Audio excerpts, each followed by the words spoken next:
మాటల కన్నా చేతలు గొప్పవంటారు కదండీ. 100 మాటలు మాట్లాడే కన్నా ఒక్క పని అంటే అన్ని మాటలు మాట్లాడేవాడి కన్నా కానీ ఒక్క పని చేసేవాడు గొప్పవాడు అంటాం కదండీ. అలాంటి ఇన్స్పిరేషనల్ స్టోరీ మీకు షేర్ చేస్తాను. పమేలా సత్పతి కరీంనగర్ కలెక్టర్ గారండి ఈవిడ.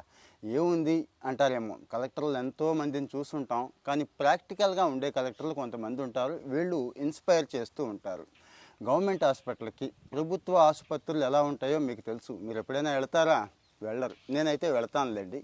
గవర్నమెంట్ హాస్పిటల్కి వెళ్ళి సైనస్ సర్జరీ చేయించుకుంది. ఏముంది ఇందులో గొప్పతనం, అలా వెళ్ళి అలా చేయించుకొని వచ్చి ఉంటుంది అనుకుంటారేమో. మనం భయపడే గవర్నమెంట్ హాస్పిటల్కి వెళ్ళి 3 రోజులు ఇన్పేషెంట్గా జాయిన్ అయ్యి సర్జరీ చేయించుకొని మరీ వచ్చిందండి.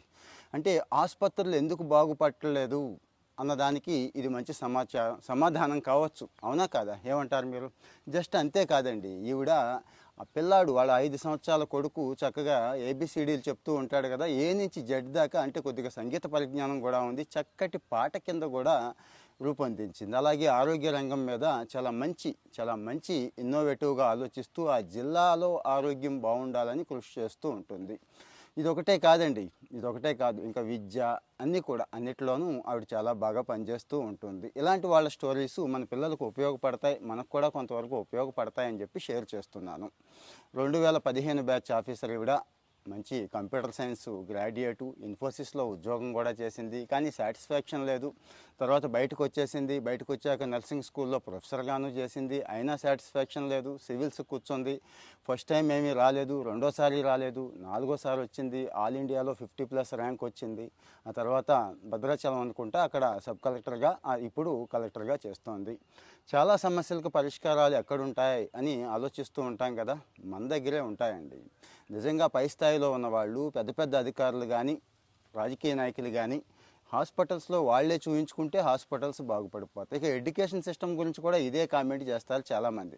వాళ్ళ పిల్లల్నే అక్కడ చదివించరు, మన పిల్లల్నేమో జాయిన్ చేయమంటారు అని. ఇక్కడ కూడా కొంతమంది ఇన్స్పైరింగ్ పీపుల్ ఉన్నారండి, నాకు తెలిసిన వాళ్ళు.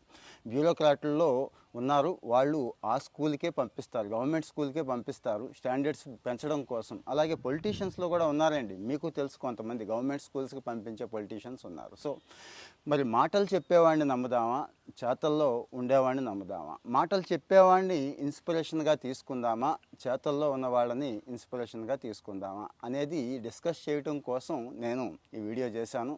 దయచేసి డిమాండ్ చేయొచ్చండి, మీరు కూడా డిమాండ్ చేయొచ్చు. ఎవరిని?